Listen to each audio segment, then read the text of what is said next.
Level of organization chapter number first से एक बहुत ही इम्पोर्टेंट और कॉन्सेप्चुअल जो टॉपिक है that is the level of organization of organism. तो डियर फ्रेंड्स, यहाँ पर हम बात करने वाले हैं कि जो ऑर्गेनिज़म्स बने हैं वो किस तरह से बने, यानी कि जैसा कि मैं हूँ, मैं भी एक जानदार हूँ, आप भी एक ऑर्गेनिज़म हैं। हमारी बॉडी का जो सबसे छोटा सबसे बेसिक पार्टिकल है वो कौन सा है, फिर वो पार्टिकल किस तरह से आपस में मिले एक बड़ा पार्टिकल बना, फिर उन पार्टिकल से कौन से पार्टिकल्स बन गए। तो डियर फ्रेंड्स, ये सारा कुछ हम कहाँ पर देखेंगे, इसी टॉपिक में देखेंगे, इसी लेक्चर में देखने वाले हैं। तो dear friends, level of organization की हम बात कर रहे हैं। तो मैं पहले आपको लेवल ऑफ ऑर्गेनाइजेशन में कुछ लेवल्स के बारे में बता दूं। देखें, हम जब भी केमिस्ट्री या फिजिक्स में पढ़ते हैं तो हम वहाँ पर जिक्र करते हैं कि जो स्मॉलेस्ट किसी भी मैटर का, किसी भी सब्सटेंस का जो स्मॉलेस्ट पार्टिकल होता है, उस स्मॉलेस्ट पार्टिकल का नाम होता है एटम, राइट। अगर हम एक एटम की बात करते हैं तो एक एटम के अंदर भी छोटे छोटे पार्टिकल्स होते हैं। उन छोटे पार्टिकल्स को क्या नाम देंगे, उनको नाम देते हैं हम इलेक्ट्रॉन्स, प्रोटॉन्स या फिर न्यूट्रॉन्स। यानी कि एटम जो होगा वो एटॉमिक लेवल पे आएगा। एटॉमिक लेवल से भी जो छोटा लेवल है, यानी कि जो एटम के अंदर मौजूद है वो क्या है, इलेक्ट्रॉन्स, प्रोटॉन्स और न्यूट्रॉन्स। तो वो किस लेवल पे आएंगे, वो आएंगे सब एटॉमिक लेवल, यानी कि एटम के अंदर। तो पहला डियर फ्रेंड्स जो लेवल होगा लेवल ऑफ ऑर्गेनाइजेशन में, वो आपने याद रखना कि कौन सा लेवल होगा, सब एटॉमिक लेवल। ठीक है, सब एटॉमिक लेवल, यानी कि सब एटॉमिक का मतलब इलेक्ट्रॉन्स, प्रोटॉन्स एंड न्यूट्रॉन्स। फिर वो सब एटॉमिक जो लेवल है, यानी कि इलेक्ट्रॉन्स, प्रोटॉन्स और न्यूट्रॉन्स वो आपस में मिलेंगे, उनके मिलने से एटम बन जाएगा। तो वो किस लेवल में आ जाएगा डियर फ्रेंड्स, वो आ जाएगा आपके पास सब एटॉमिक लेवल से आ जाएगा एटॉमिक लेवल में। फिर एटॉमिक एटम्स आपस में मिलेंगे, एटम्स के आपस में मिलने से बनते हैं मॉलिक्यूल्स। तो फिर देन जब हम मॉलिक्यूल्स को स्टडी करेंगे तो लेवल ऑफ ऑर्गेनाइजेशन का वो कौन सा लेवल है जहाँ पर हम मॉलिक्यूल को स्टडी करेंगे, तो डियर फ्रेंड्स वो आपके पास होगा मॉलिक्यूलर लेवल। तो पहले आप लेवल ऑफ ऑर्गेनाइजेशन की सिर्फ सीक्वेंस याद रखनी है। अगर कोई स्टूडेंट इस सीक्वेंस को याद रखता है, वो सारे का सारा जो लेवल ऑफ ऑर्गेनाइजेशन का टॉपिक है वो कंप्लीटली तैयार कर सकता है बहुत ही इजी वे के अंदर। ठीक है, तो डियर फ्रेंड्स, जब एटम्स मिले, एटम्स के मिलने से बनते हैं मॉलिक्यूल्स। जब हम मॉलिक्यूल को स्टडी करें तो वो किस लेवल पे आ जाएगा, मॉलिक्यूलर लेवल पे।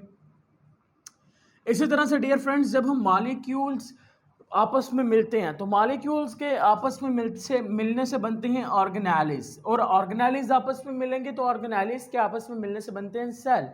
तो मॉलिक्यूलर लेवल के बाद जो नेक्स्ट लेवल होगा that will be the organelle and cell level. वो कौन सा आ जाएगा, वो आपके पास ऑर्गेनेली एंड सेल लेवल होगा। देन सेल्स आपस में मिलेंगे डियर फ्रेंड्स, सेल्स के मिलने से क्या बनेगा, टिश्यू बनेगा। तो वो किसके अंदर आ जाएगा, वो आ जाएगा आपके पास टिश्यू लेवल के अंदर। टिश्यूज के मिलने से जो चीज़ें बनेंगी, जो नेक्स्ट स्टेप आने वाला है टिश्यूज के मिलने से, तो डियर फ्रेंड्स टिश्यूज मिलेंगे तो टिश्यूज के मिलने से बनते हैं ऑर्गन्स, और उसको हम स्टडी करेंगे ऑर्गन लेवल पर। ऑर्गन्स मिलेंगे तो ऑर्गन्स के मिलने से बनते हैं ऑर्गन सिस्टम, देन हम उसको स्टडी करेंगे ऑर्गन सिस्टम लेवल पे।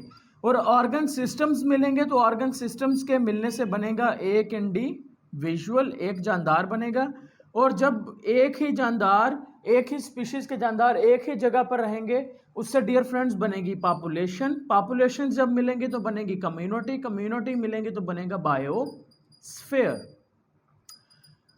तो होप सो आपको सीक्वेंस समझ आ गई है और इसको याद भी रखना है। ये सीक्वेंस मैंने कैसे बनाई है, मैंने छोटे लेवल से स्टार्ट किया और सबसे बड़े लेवल की तरफ मूव कर गया। पहले कौन सा लेवल आया, पहले आया सब एटॉमिक लेवल। सब एटॉमिक लेवल में क्या आ गए आपने याद रखना है, यहाँ पर डियर फ्रेंड्स इलेक्ट्रॉन्स होंगे, प्रोटॉन्स होंगे और साथ में क्या होंगे, न्यूट्रॉन्स का जिक्र होने वाला है यहाँ पर। नेक्स्ट आगे डियर फ्रेंड्स सब एटॉमिक इलेक्ट्रॉन्स, प्रोटॉन्स, न्यूट्रॉन्स मिले तो एटॉमिक एटम बन गया। Atoms for example dear friends different elements हो सकते हैं, जैसे कि ऑक्सीजन एक एटम है, ऑक्सीजन, हाइड्रोजन, क्लोरीन एक्सेट्रा, तो ये काफ़ी सारे हो जाएंगे। ठीक है, देन डियर फ्रेंड्स क्या हुआ, एटम्स आपस में मिले तो मॉलिक्यूल बन गया। एक मॉलिक्यूल लिख देते हैं यहाँ पर, glucose C6H12O6, this is a molecule. इसको हमने कहाँ स्टडी करना, मॉलिक्यूलर लेवल पे। देन मॉलिक्यूल्स मिले तो बन गई ऑर्गेनेली। ऑर्गेनेली के एक एग्जांपल लिख देते हैं डियर फ्रेंड्स यहाँ पर, माइटोकॉन्ड्रिया, देन हम लिख देते हैं ये ऑर्गेनेलिज आपस में मिले तो क्या बन गया डियर फ्रेंड्स, सेल्स बन गए। Cell for example eukaryotic cell, हम इसको डिटेल में देखेंगे ये क्या क्या चीजें हैं। Then dear friends tissue level की बात कर लेते हैं। सेल्स के मिलने से क्या बन जाता है, टिश्यू बनेगा। For example muscular tissue, for example glandular tissue जो कि हार्मोन्स केमिकल्स रिलीज करेंगे। टिश्यूज मिले तो ऑर्गन बना। ऑर्गन, कोई ऑर्गन बता दें मुझे। हरी अप, आइज, आपका स्टोमिक, आपके लंग्स, तो यहां पर हम स्टोमिक लिख लेते हैं। नेक्स्ट ऑर्गन सिस्टम, जब काफी सारे ऑर्गन्स मिलेंगे, जैसा कि स्टोमिक मिला, साथ में स्मॉल इंटेस्टाइन, लार्ज इंटेस्टाइन मिले, इन सब का काम होता है एक, वो क्या है, डाइजेशन ऑफ फूड, तो हम उसको नाम दे देंगे डाइजेस्टिव सिस्टम। वैसे तो काफी सारे हमारी बॉडी के अंदर सिस्टम है, digestive system, nervous system, respiratory system, circulatory system, काफी सारे सिस्टम है। तो यहां पर हमने एक सिंपल सा सिस्टम देखा, that is the digestive system. Then digestive system या बाकी जो सिस्टम्स मिले तो एक जानदार में बन गया, किसी का नाम लिख दो, किसी एनिमल्स का, या खुद का नाम लिख लो, इंडिविजुअल है। देन डियर फ्रेंड्स जब हम एक ही क्लास में बैठे हैं, ठीक है, एक ही क्लास में हम बैठे हैं, हम सब एक दूसरे से रिलेट करते हैं, राइट। हमारी जो अपीयरेंस है वो हम सब एक दूसरे से मिलते हैं, तो एक ही जगह पर एक ही वक्त में एक ही तरह के जानदारों को जब स्टडी करेंगे तो वो पॉपुलेशन में आ जाएगा। जब हम एक ही वक्त में डिफरेंट पॉपुलेशंस को स्टडी करेंगे, जैसे कि जंगल के अंदर देखें लाइन भी है, लिजर्ड भी है, स्नेक भी है, लाइन की एक पॉपुलेशन होगी, लिजर्ड की दूसरी होगी, स्नेक की तीसरी, तो डिफरेंट पॉपुलेशन को हम एक ही वक्त में स्टडी करते हैं जंगल के अंदर। जंगल में वो डिफरेंट पॉपुलेशन इकट्ठी मौजूद है, वो बना देंगे कम्युनिटी, और जब कम्युनिटी आपस में मिलेंगे तो उसके मिलने से क्या बन जाएगा, बायोस्फीयर बन जाएगा। तो डियर फ्रेंड्स हम स्टार्ट करते हैं किस लेवल से, सब एटॉमिक एंड एटॉमिक लेवल से। ये जो टॉपिक है इसमें से सिर्फ और सिर्फ एमसीक्यूज बनेंगे आपके, सब atomic and atomic level.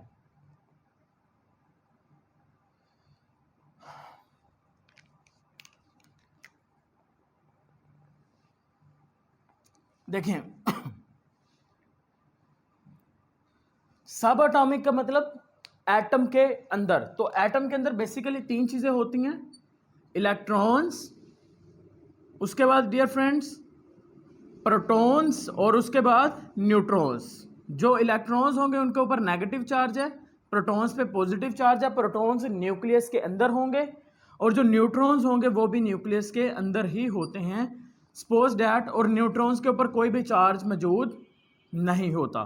Suppose that यहाँ पर एक सिंपल सी बना लेते हैं, ये फर्ज करें न्यूक्लियस आ गया, न्यूक्लियस के अंदर आगे देखें पी पॉजिटिव प्रोटॉन आ गए, न्यूक्लियस के अंदर आ गए ये न्यूट्रॉन, और इस न्यूक्लियस के इर्द गिर्द ये जो शेल है, इस शेल के अंदर क्या चीज़ मूव करने वाले हैं, शेल के अंदर डियर फ्रेंड्स मूव करेंगे इलेक्ट्रॉन्स, ठीक है। तो ये एक एटम का सब एटॉमिक स्ट्रक्चर आ गया। जब देखें इलेक्ट्रॉन्स, प्रोटॉन्स और न्यूट्रॉन्स इकट्ठे मिल जाते हैं, उनके मिलने से क्या चीज़ बनेगी, उनके मिलने से जो स्ट्रक्चर बनेगा हम उसको नाम दे देते हैं एटम का। क्या नाम देंगे, एटम का। अब एटम होता क्या है डियर फ्रेंड्स, जो एटम होता है it is the smallest part of an element, ये किसी भी एलिमेंट का सबसे छोटा हिस्सा होता है। एलिमेंट का स्मॉलेस्ट पार्ट होगा, जो खसूसियत एलिमेंट की होती है वही खसूसियत किसकी होंगी, एटम की होंगी। यानी कि जो एलिमेंट होता है डियर फ्रेंड्स, एलिमेंट का जो स्मॉलेस्ट पार्ट होगा उसको हम क्या नाम देते हैं, एटम का। जो खसूसियत एलिमेंट की है वही खसूसियत किसकी होंगी, एटम की होंगी। अब डियर फ्रेंड्स जो एलिमेंट्स हैं वो लिविंग ऑर्गेनिजम्स के अंदर पाए जाते हैं, बिकॉज हम बात किसकी कर रहे हैं, ऑर्गेनिजम्स की, और ऑर्गेनिज्म हमेशा क्या होते हैं, लिविंग होते हैं। तो वो एलिमेंट्स जो लिविंग ऑर्गेनिजम्स के अंदर पाए जाते हैं हम उनको नाम देते हैं बायो एलिमेंट्स का। आपने यहाँ पर इसकी डेफिनेशन नहीं भूलनी, what is the bio elements. Bio elements कौन से elements, the elements present in the living organisms. Elements कहां पर मौजूद हैं, प्रेजेंट इन लिविंग ऑर्गेनिजम्स, उसको क्या नाम देंगे, बायो एलिमेंट्स। डियर फ्रेंड्स अगर हम नेचुरल एलिमेंट की बात करते हैं तो जो नेचुरल एलिमेंट है हमारे पास वो होते हैं 92। नेचुरल एलिमेंट कितने हैं, नेचुरल एलिमेंट है हमारे पास 92। अब उस 92 में से जो 92 एलिमेंट है ना, जो अभी तक डिस्कवर हो चुके हैं उनमें से सिर्फ 18 एलिमेंट ऐसे हैं जो लिविंग ऑर्गेनिजम्स की बॉडी के अंदर पाए जाते हैं, लेकिन बाकी नहीं पाए जाते। अब वो एलिमेंट 92 में से 18 वो एलिमेंट जो हमारी बॉडी के अंदर मौजूद होंगे, उन एलिमेंट्स को क्या नाम दिया जाएगा? उनको हम नाम देंगे बायो एलिमेंट्स का। क्या नाम देंगे? बायो एलिमेंट्स का नाम देंगे। यानी कि बायो एलिमेंट्स की तादाद कितनी होगी?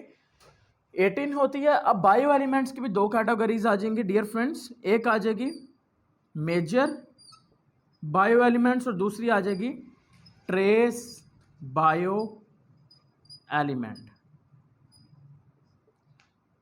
अब जो मेजर बायो एलिमेंट है, मेजर का मतलब ज्यादा, यानी कि ऐसे बायो एलिमेंट्स जो लिविंग ऑर्गेनिजम्स की बॉडी का 99% हिस्सा बनाएं। ऐसे बायो एलिमेंट्स जो लिविंग ऑर्गेनिजम्स की बॉडी का 99% जो बॉडी का पार्ट होता है वो बनाएं, वो आपके पास होंगे मेजर बायो एलिमेंट्स। और ऐसे बायो एलिमेंट्स जो लिविंग ऑर्गेनिजम्स की बॉडी में सिर्फ 1% से भी कम पाए जाते हैं, उसे हम नाम दे देंगे trace bio element. Dear friends, जो मेजर बायो, देखें टोटल जो होते हैं वो कितने हैं आपके पास? वो होते हैं डियर फ्रेंड्स आपके पास 18। इसको थोड़ा सा चेंज कर लें। जो टोटल बायो एलिमेंट्स होते हैं वो होते हैं हमारे पास 16। अब 16 में से जो 6 बायो एलिमेंट्स होते हैं, 16 में से जो 6 बायो एलिमेंट्स होंगे वो हमारी बॉडी का कितना परसेंट पार्ट बनाएंगे? वो हमारी बॉडी का बनाते हैं 90%, 99% बॉडी पार्ट्स बनाएंगे। यानी कि ओनली 6 एलिमेंट आर द, कौन से एलिमेंट्स होंगे? Major bio elements. और जो बाकी 10 एलिमेंट्स होंगे वो कौन से होंगे? वो होंगे ट्रेस बायो एलिमेंट। वो बॉडी का सिर्फ 1% हिस्सा बनाएंगे। अब वो कौन से 6 एलिमेंट है जो बॉडी का 99% हिस्सा बना रहे हैं डियर फ्रेंड्स? यहाँ से MCQs हैं। उनमें से पहला आपके पास एक आ जाएगा, first one is the oxygen, then आ जाएगा कार्बन, हाइड्रोजन, देन आ जाएगा डियर फ्रेंड्स नाइट्रोजन, कैल्शियम और आ जाएगा फिर फास्फोरस। तो आपको इसकी परसेंटेज याद रखनी है, परसेंटेज नहीं भूलनी। जो ऑक्सीजन होगा डियर फ्रेंड्स ये 65% मौजूद होगा, जो कार्बन होगा ये 18% होगा, जो हाइड्रोजन होगा ये 10% पाया जाएगा, नाइट्रोजन कितने परसेंट पाया जाता है? 3% सिर्फ पाया जाएगा, कैल्शियम 2% पाया जाएगा और फास्फोरस सिर्फ 1% पाया जाएगा। अब ये तो हो गए 6 वो बायो एलिमेंट्स जो कौन से हैं? जो मेजर बायो एलिमेंट्स हैं, जो कितने परसेंट बना रहे हैं? 99% बना रहे हैं। अब जो बाकी 10 होंगे वो कितने परसेंट बना रहे हैं? वो डियर फ्रेंड्स सिर्फ 1% से कम बनाएंगे। तो ये मैंने कहा था आपके लिए टॉपिक ऐसा MCQs है, तो MCQs सिर्फ यहीं से बन सकते हैं। तो आपको याद रखना है नेचुरल एलिमेंट है 92, बायो एलिमेंट है 16। उस 16 बायो एलिमेंट्स में से मेजर बायो एलिमेंट्स हैं कितने आपके पास? सिर्फ और सिर्फ 6। वो कितने परसेंट बनाएंगे? 99%। ऑक्सीजन कितने परसेंट होती है बॉडी के अंदर? 65% पाई जाएगी। तो dear friends that is about the subatomic level and the atomic level. Now the next level is a molecular level. So हम ये देखेंगे कि जो मॉलिक्यूलर लेवल है वो किस तरह से बनता है, उसके अंदर हमने क्या क्या स्टडी करनी है। और डियर फ्रेंड्स मैं आपको बता दूं, यहाँ से एक शॉर्ट क्वेश्चन बनेगा मॉलिक्यूलर लेवल से। मॉलिक्यूलर लेवल डियर फ्रेंड्स एक सिंपल सी आपको डेफिनेशन मैं बता दूं कि अगर हम किसी भी ऑर्गेनिज्म की बात करते हैं तो ऑर्गेनिजम्स के अंदर जो एटम्स होते हैं वो फ्रीली मौजूद नहीं होते, बल्कि यहाँ पर होता कुछ इस तरह से है डियर फ्रेंड्स। जो एटम्स होते हैं ना वो आपस में बॉन्डिंग करते हैं। एटम्स आपस में क्या होते हैं? मिल जाते हैं। कैसे मिलेंगे? देखें ये पॉजिटिव का साइन है। एटम्स आपस में मिलेंगे with the help of the 2 different kinds of bonds. अब वो बॉन्ड्स कौन से होंगे डियर फ्रेंड्स? उनमें से एक बॉन्ड होगा आपके पास आयनिक बॉन्ड, और जो सेकंड बॉन्ड होगा वो कौन सा होगा आपके पास? कोवलेंट बॉन्ड होगा। तो एटम्स जो होते हैं, एटम्स आयनिक या कोवलेंट बॉन्ड के जरिए से आपस में मिलेंगे और मिलने के बाद वो क्या बना देंगे डियर फ्रेंड्स? उनके मिलने से बन जाएगा मॉलिक्यूल। और जब हम मॉलिक्यूल को स्टडी करते हैं तो वो किसके अंदर आ जाएगा? वो आ जाएगा आपके पास मॉलिक्यूलर लेवल पे। अब अगर हम मॉलिक्यूल्स की बात करते हैं तो मॉलिक्यूल्स हमारी बॉडी के अंदर तकरीबन 2 तरह के पाए जाते हैं। एक होते हैं dear friends micro molecule, micro molecule molecule, और जो दूसरे होंगे that will be a macro molecule, micro and macro molecule. देखें हमें यहाँ पर उसके नाम से ही पता चल रहा है कि मैक्रो कौन से होंगे और माइक्रो कौन से होंगे। ये जो शार्ट यहाँ से एक शार्ट क्वेश्चन बनेगा, और शार्ट क्वेश्चन बनता है कि differentiate between the micro and the macro molecules. पीछे वाले टॉपिक से एमसीक्यूज बनेंगे, यहाँ से एक एमसीक्यूज बनेगा, एक शार्ट क्वेश्चन बनेगा। एमसीक्यूज बनेगा differentiate between micro and macro molecule. तो आपको अगर डिफरेंशिएशन का क्वेश्चन आता है तो आपने हमेशा दरमियान में लाइन लगानी है, इस तरह से लाइन लगा के फिर आपने यहाँ पर एक साइड पर आपने लिख लेना है माइक्रो मॉलिक्यूल, और दूसरी साइड पे क्या लिखोगे, मैक्रो मॉलिक्यूल। माइक्रो मॉलिक्यूल में क्या लिखोगे डियर फ्रेंड्स, आप लिखोगे ऐसे मॉलिक्यूल्स। देखो माइक्रो का मतलब होता है स्मॉल, देखिए पहला लफ्ज कौन सा है यहाँ पर, माइक्रो, दूसरा है मैक्रो। माइक्रो का मतलब होता है स्मॉल, तो ऐसे मॉलिक्यूल्स जिनका मॉलिक्यूलर वेट क्या होगा, लो होगा। तो यहाँ पर आप क्या लिखेंगे, लो मॉलिक्यूलर वेट। ऐसे मॉलिक्यूल्स जिनका मॉलिक्यूलर वेट कम होगा वो होंगे माइक्रो मॉलिक्यूल्स, और ऐसे मॉलिक्यूल्स जिनका मॉलिक्यूलर वेट क्या होगा, हाई होगा, वो आपके पास होंगे macro molecule, high molecular weight. Is it clear. अब यहां से शार्ट क्वेश्चन और जो एमसीक्यूज है वो बता दो डियर फ्रेंड्स। जो माइक्रो मॉलिक्यूल्स होते हैं उसकी एग्जांपल में आ जाता है ग्लूकोज। ग्लूकोज का फार्मूला होता है C6H12O6, साथ में डियर फ्रेंड्स वाटर। और जो मैक्रो मॉलिक्यूल्स हैं इसके एग्जांपल में आ जाएगा स्टार्च, ग्लाइकोजन, सक्रोज, लिपिड्स। ये सारे के सारे क्या होंगे, that will be a macro molecule. तो जो कंफ्यूजन बनती है ना स्टूडेंट्स के लिए, जो गलत टिक करते हैं वो होता है ग्लूकोज। जब भी हम एमसीक्यूज में बना के पूछते हैं ना कि तुम glucose is the example of micro molecule और मैक्रो मॉलिक्यूल, तो स्टूडेंट समझते हैं ग्लूकोज C6H12O6 इसमें तो काफी सारा है भाई, ये शायद मैक्रो मॉलिक्यूल है। तो ये बिल्कुल गलत कॉन्सेप्ट है। जो ग्लूकोज है वो एक माइक्रो मॉलिक्यूल है, वो मैक्रो नहीं है। अलबत्ता जब ग्लूकोज मिलेंगे, ग्लूकोज के मिलने से एक मैक्रो मॉलिक्यूल बनेगा, वो होगा ग्लाइकोजन और सक्रोज। वो क्या होगा, ग्लाइकोजन और सक्रोज। और जो ग्लूकोज होता है डियर फ्रेंड्स वो एक छोटा सा यूनिट होगा। सपोज दैट इट, अगर आप फर्ज करते हैं ये एक ग्लूकोज है, तो ग्लूकोज सिर्फ एक यूनिट है। और जब काफ़ी सारे ग्लूकोज इस तरह से आपस में मिल जाएंगे, उसके मिलने से क्या बनेगा, उसके मिलने से आपके पास बन जाएगा ग्लाइकोजन बनेगा, या फिर आपके पास क्या बन जाएंगे, स्टार्च, सक्रोज वगैरह बन जाएंगे। तो ये आपने भी हमेशा याद रखना है कि यहाँ से जो ग्लूकोज है उसकी एज ए एमसीक्यूज के तौर पे पूछा जाएगा। थोड़ा सा कंफ्यूज करता है, लेकिन आपने याद रखना है it is the example of micro molecule. इधर से एमसीक्यूज ये वाले बनेंगे, इधर से एमसीक्यूज ये बनेगा। यहाँ से सिर्फ सबसे टॉपिक से एक शॉर्ट क्वेश्चन बनेगा, वो है माइक्रो एंड मैक्रो मॉलिक्यूल। और जो नेक्स्ट लेक्चर होंगे उसमें हम नेक्स्ट जो लेवल है ऑर्गेनाइजेशन का उसको देखेंगे, और ये भी देखेंगे कि जो मॉलिक्यूल है वो मॉलिक्यूल से ऑर्गेनेली और सेल्स कैसे बनते हैं और ये होते क्या है। ठीक है।